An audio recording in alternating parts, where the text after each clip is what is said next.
오늘은 잠언에 대해서 언급하며 또 오늘의 본문 말씀에 있는 말씀들을 조금씩 살펴보도록 하겠습니다.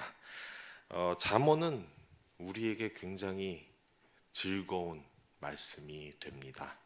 왜냐하면 세상의 지혜가 아닌 하나님의 지혜를 알려주고 있기 때문입니다.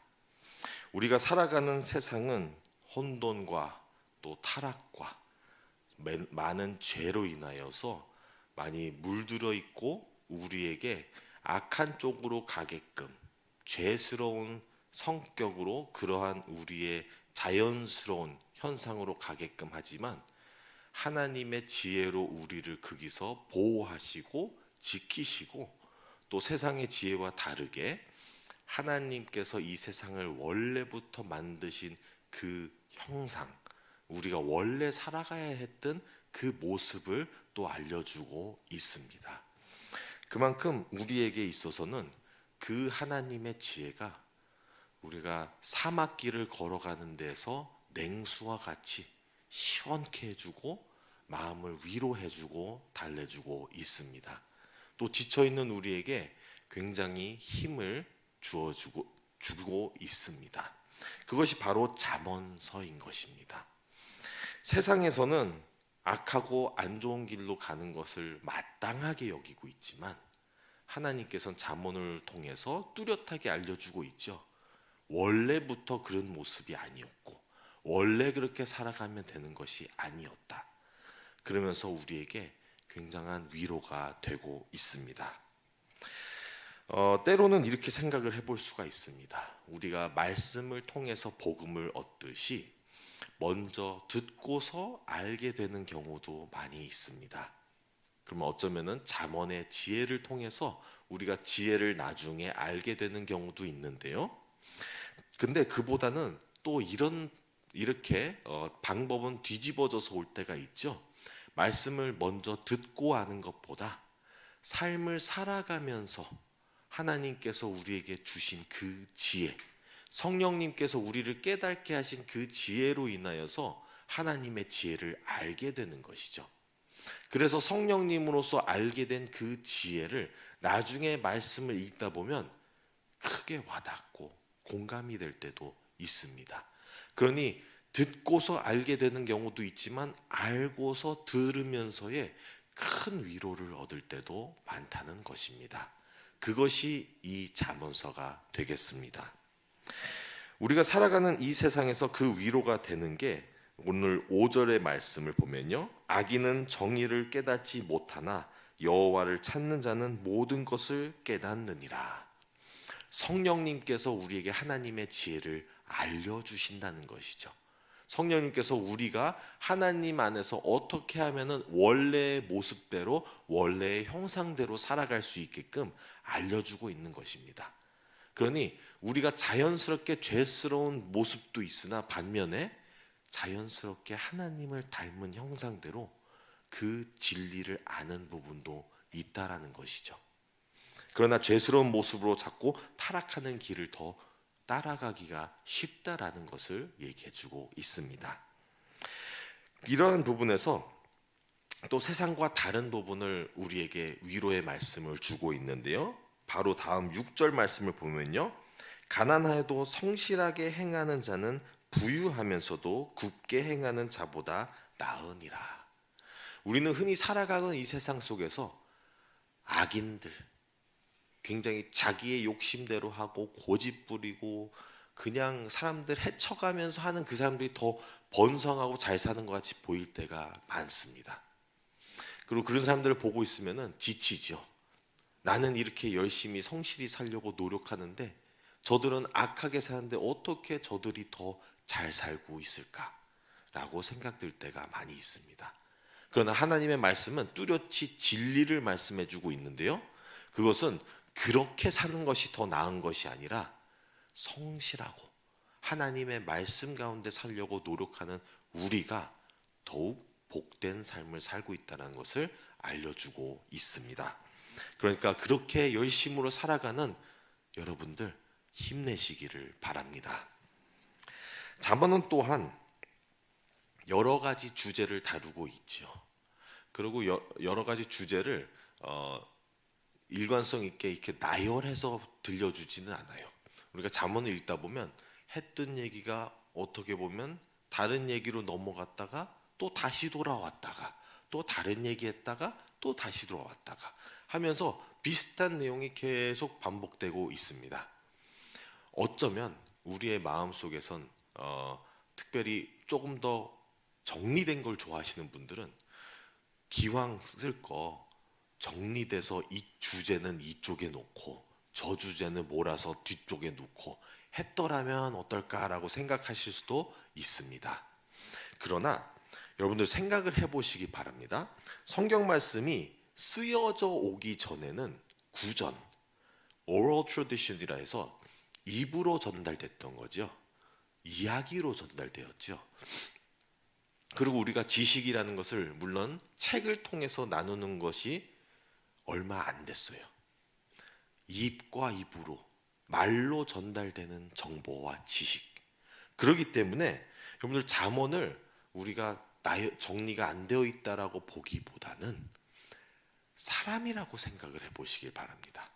사람과 대화를 하다 보면 이 얘기도 했다가 저 얘기했다가 또 다시 들어와서 똑같은 얘기도 하잖아요. 대화를 하는 거예요. 잠언이 우리와 소통을 하고 싶다는 것이죠. 그래서 그냥 차가운 책이고 정보가 나열된 것, 정리된 것으로 다가오는 것이 아니라 우리에게 끊임없이 이 얘기도 하고 저 얘기도 하면서 우리와 하나님과 소통하는 것이 그렇게 접근을 하면서 잠언과 친밀해지기를 간절히 바랍니다. 오늘의 본문에서 대부분 반복돼서 나오는 주제가 있기는 합니다. 부와 가난을 다루고 있죠. 여기서 부와 가난을 꼭 굳이 경제적인 부분으로만 접근하지는 않습니다. 때로는 부와 가난을 하나의 비유로 사용할 때도 있고요. 그럴 때에는 때로는 의인과 악인으로 비유하듯이 그렇게 부가 있는 사람은 어떻고 가난한 사람은 어떻고. 여러분은 혹시 그 지난주 월요일 새벽 설교 기억나시나요? 다행입니다.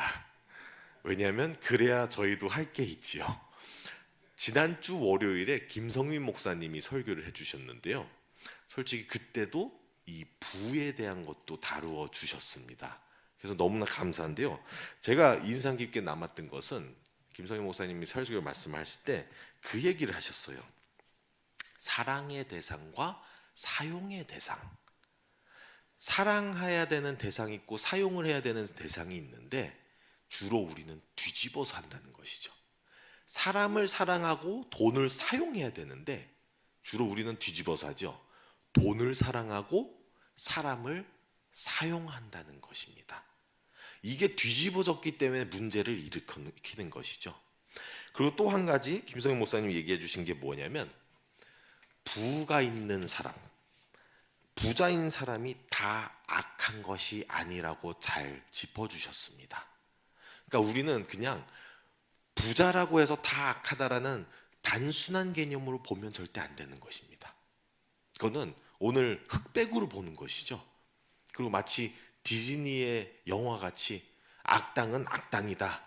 그리고 주인공은 주인공이다. 이렇게 딱 뚜렷이 분리되는 게 아니라는 거예요. 부와 가난을 성경 말씀도 그렇게 사용하고 있습니다. 꼭 부자라고 다 악하다라고 하는 게 아니라 부를 비유로 들었을 때 욕심과 탐욕이 심한 것을 가지고 얘기할 때도 있고 또 반대로 복이 넘치는 것을 부로 여길 때도 있습니다. 그렇기 때문에 이스라엘 사람들은 부자들은 하나님께 크게 복을 받았다라고도 여겼던 것입니다. 반대로 이스라엘 사람들은 가난하면 오히려 하나님의 저주를 받았다라고 생각했을 때가 많이 있습니다. 너 무언가 잘못했지 라고 볼 때가 더 많았다는 것이죠. 그러다 보니 가난한 것을 나쁘게 본 경향이 있는데 그 또한 오늘의 말씀으로서는 가난 또한 다 악한 것이 아니고 또는 가난하다고 다 착한 것, 선한 것은 아니다라는 것을 알려주고 있습니다. 그렇게 쉽게 보면 안 된다는 것이죠. 오늘의 말씀에서 본문에서 3절 말씀이 이렇게 나오는데요. 가난한 자를 학대하는 가난한 자, 곡식을 남기지 아니하는 포구와 같으니라. 여기서 보면 가난한 자가 두 가지의 다른 종류가 나오죠. 가난한 자 1호와 가난한 자 2호가 나오고 있습니다.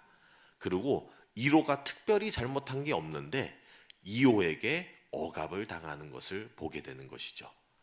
그는 가난하다고 다 선한 것이 아닙니다. 여기서는 첫 번째 가난한 자는 아마도 경제적으로나 또는 자기의 상황이 매우 억울하고 아무것도 사회적으로 누리지 못하는 것을 보여줄 수도 있으나, 두 번째 가난한 자는 어쩌면 영적인 가난함인 거죠. 포악한 거죠. 그래서 사람들을 해치면서라도 자기 것을 쥐고 싶어 하거나, 아니면 그냥 마음과 성격이 안 좋아서 사람들을 괴롭히거나, 그러한 가난한 자가 나오고 있다는 것입니다. 그러니 이러한 구절을 보면서 우리는 우리가 생각하는 것보다 더 복잡하다는 것과, 우리가 이렇게 쉽게 판단하고 쉽게 정죄하고 생각해 나가면 안 된다는 것을 말해주고 있습니다. 오늘 본문에서 또 8절을 한번 보겠는데요. 중한 변리로 자기 재산을 늘리는 것은 가난한 사람을 불쌍히 여기는 자를 위해 그 재산을 저축하는 것이니라. 이 말씀을 보면서 예수님께서 하셨던 이야기가 하나가 기억날 때가 있습니다. 누가복음 12장에서 나오는 내용인데요. 누가복음 12장 13절에서 21절에 나오는 내용에 보면 어떠한 부자가 농사를 짓고 자기의 곡식이 많으니 창고를 이거를 헐고 더 큰 걸 지어가지고 가득히 채워가지고 나는 이제부터는 먹고 놀고 쉬면서 살자라고 계획을 하죠. 근데 이에 대해서 하나님께서 이렇게 말씀하십니다. 누가복음 12장 20절에서는 이렇게 말씀하신다. 하나님이 이르시되 어리석은 자여 오늘 밤에 내 영혼을 도로 찾으리니 그러면 내 준비한 것은 누구의 것이 되겠느냐. 오늘의 말씀도 그걸 물어보고 있죠. 8절 말씀은 너의 부가 불의하게 저축한 그 부를 네가 누릴 것이라고 생각하냐? 나는 나무를 주겠다라고 얘기하고 있습니다. 하나의 이야기를 나눠드리겠는데요. 좋지 않은 내용이니까 여기서만 기억하시고 나가시면서 잊으시길 바랍니다. 제가 알던 한 분이 목사님이 계셨는데 담임 목사님이셨습니다. 그분은 열심으로 아프리카 어디에 신학대학을 세웠습니다. 처음으로 겉으로 들어보고 이렇게 신학대학을 아프리카에 세웠다고 들으면 굉장히 좋게 들리잖아요. 근데 내부적으로 가까이 가서 그분을 잘 알다 보니 그분은 굉장한 욕심을 가지고 계셨습니다. 그래서 교회의 헌금과 선교적인 목적을 가지고 얘기를 하였으나 솔직히 신학대학을 짓는 것이 자기의 개인 노후를 준비하고 계셨던 것입니다. 그래서 자기의 노후, 나중에 가서 은퇴하고 나서 내가 할 것이 없으니 거기 가서 해야 되겠다 해서 교회에 많은 헌금을 그 기로 투자를 하신 거죠. 하면서 자기 돈이 아닌 하나님의 돈을 가지고 신학대학을 거기 세우고 굉장한 재산을 그 기로 옮겨가게 되었습니다. 그런데 이것을 옆에서 보면서 마음이 굉장히 안타까웠던 것이죠. 순수한 마음으로 봤을 때 어떻게 하나님께서는 이렇게 악한 사람을 악한 의도로 이런 일들을 허락하실까라고 하면서 많이 씨름을 했던 적이 있습니다. 근데 그러한 씨름 속에서 하나님께서 어느 날 이렇게 말씀을 해주시는 겁니다. 그분을 가지고 얘기하시는데 그분은 악한 의도로 신학대학을 먼 아프리카에 세웠을지라도 그 사람은, 사람이라는 것은 인생이 제한되어 있지 않습니까? 살다가 누리다가 죽을 것이다. 근데 그 다음에 뭐가 남겠느냐? 그 다음에는 그 짧은 그분이 누릴 수 있는 것보다 그 앞으로의 그 대학을 통해서 하나님이 역사할 일들은 더 크고 더 선하시다라는 것을 보여주셨습니다. 즉 인간의 나약하고 작은 존재가 아무리 욕심을 부려봐야 그것은 제한되어 있습니다. 그러나 악한 삶을 통해서도 하나님께서는 일을 하신다는 것이죠. 우리 성경에서도 많이 보게 됩니다. 근데 그러면서 그 악한 사람을 통해서 악한 일을 했을 거라 생각하지만 하나님께서는 끝내 선을 이루시는 분이라는 것이죠. 그래서 악한 사람이 자기의 부를 저축하고 자기가 누릴 것을 생각하고 하지만 끝내 누가 누릴까요? 하나님의 나라를 위해 쓰임을 받는다는 것이죠. 그렇기 때문에 우리가 그렇게까지 걱정을 할 필요가 없다라는 것을 하나님께서 분명하게 말씀해 주셨습니다. 그래서 우리는 우리의 무언가를 노력해서 저축하고 해봐야 얼마 안 가는 것을 가지고 영생을 버리겠습니까? 차라리 우리가 얼마 안 가는 것을 좀 버리고 영생을 누리기를 바랍니다. 그래서 하나님 안에서의 그 영생을 위해 노력하며 하나님의 나라를 위하여 부를 쌓는 저와 여러분들이 되시기를 간절히 바랍니다. 마지막으로 한 말씀만 더 나누고 설교를 마무리 짓겠습니다. 11절 말씀입니다.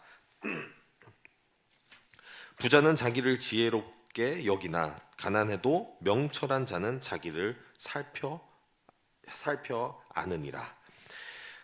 이 말씀이 너무나 확 와닿았는데요. 부자는 자기가 지혜롭고 자기가 알 만큼 알고 본인은 지혜롭다라고 여긴다고 하는 거죠. 반면에 지혜로운 사람 또한 어쩌면은 자기가 지혜롭다고 볼 수도 있다라는 것입니다. 지혜로운 사람이 지혜롭다고 여기는 부분은 틀린 부분은 아니나 어쩌면 교만한 부분이 문제인 거겠죠. 지혜의 문제보다는. 근데 이러나 저러나 보니까요, 우리의 이야기인 것 같습니다. 우리 모두는 스스로가 지혜롭다고 여기게 되어 있습니다. 왜 그러냐면 우리가 살아온 방식이죠. 이 험한 세상을 어린아이 때부터 지금까지의 여태 살아온 방식이 옳다라고 느끼는 건 당연한 것입니다. 그렇게 살아왔기 때문에 이까지 왔겠구나라고 우리는 당연시 여기는 것이죠. 어떠한 방법으로 해왔더니 되더라. 근데 그게 나에게는 해당될지라도 모두에게 보편적으로 해당되는 건 아니거든요. 모든 사람이 각자 자기의 길을 자기의 방법대로 걸어왔지, 그러면 내 방법만 주장하면은 안 된다는 것입니다. 근데 우리의 성향은 그렇습니다. 내가 옳아요. 나만이 의로워요. 내가 지혜로운 거예요. 이렇게 생각하게 되는 것입니다. 나의 의견과 남의 의견이 충돌될 때는 누구의 의견이 주로 맞다고 생각을 할까요? 자연스럽게 내가 옳다라는 것이 우리의 몸에 배어 있습니다. 그러니 우리는 지혜로워서 지혜로울 수도 있지만 때로는 지혜롭지 않으면서도 스스로가 지혜롭다고 생각할 때가 더 많다라는 것이죠. 남의 의견보다 내 의견이 더 중요하고 옳다라고 보는 경우가 우리의 습성상 드러난다는 것입니다. 그래서 이 말씀은 무엇을 얘기하냐면 지혜로운 자가 있고 미련한 자가 있는 것이 아니라 다 미련하다. 도토리 키재기다. 그러면 우리가 필요한 건 무엇일까요? 절대적으로 예수 그리스도가 필요한 것입니다. 예수님 없이는 우리가 절대 지혜를 누릴 수도 없고 의롭게 살 수도 없는 것입니다. 그렇기 때문에 우리는 우리가 옳다라고 주장하지만 우리가 예수님께 나올 때 뭘 하나요? 우리의 의견과 모든 걸 내려놓고 예수님을 위해, 예수님의 나라를 위해, 그분의 의견과 그분의 선택을 위해 살아가는 것이 바로 그리스도인인 것입니다. 그럴 때야 우리가 하나가 되는 것이죠. 하나님의 뜻 안에서. 근데 우리의 뜻이 하나님 안에서 모였다고 해는 다 각자 자기의 의견이 더 옳다라고 싸우고 있으면 하나님의 나라가 이루어지지 못합니다. 우리의 나라를 이루고자 하는 것이죠. 그래서 오늘의 말씀을 통하여 하나님의 지혜는 우리가 틀렸다라는 것을 깨닫고 우리의 의견을 내려놓고 하나님의 뜻과 하나님의 방식을 찾아 나가는 것입니다. 그렇게 하여서 나의 것을 내려놓기 시작하면 남들이 보이고 억울한 사람이 보이고 억눌린 자들이 보이며 우리가 함께 하나님의 나라를 세워나갈 수가 있습니다. 그래서 잠언이랑 우리가 의사소통하면서 이야기를 나누며 때로는 의견이 안 맞아서 티격태격할 수도 있지만 그러면서 나의 의견을 조금씩 내려놓고 하나님의 나라가 우리 안에서도 이루어져가는 그러한 놀라운 역사가 이루어지기를 간절히 바랍니다. 함께 기도하겠습니다. 하나님 아버지 감사드립니다. 오늘 잠언과 우리가 대화를 나누며 다양한 내용들을 나누게 되었습니다. 하나님, 우리가 꾸준히 하나님의 말씀과 이렇게 대화를 나누며 소통을 하며 나아갈 수 있게 하여 주시옵소서. 그러면서 우리가 깨닫는 것은 우리가 틀렸다는 것, 우리가 아무리 잘났고 우리가 아무리 지혜가 있다 해도 하나님의 지혜를 따라가지 못한다는 것. 그래서 하나님, 우리가 주님 앞에 나오니 우리의 모든 것을 내려놓고 우리의 완악한 마음을 녹이고 하나님께로 나아오게 하여 주시옵소서. 그래서 오직 하나님의 뜻 가운데서 우리가 서로를 품고 서로의 의견을 존중하며 우리가 하나 되어가며 하나님의 나라를 세워갈 수 있게 인도하여 주시옵소서. 이 모든 말씀 우리 주 예수 그리스도의 이름으로 기도드립니다. 아멘.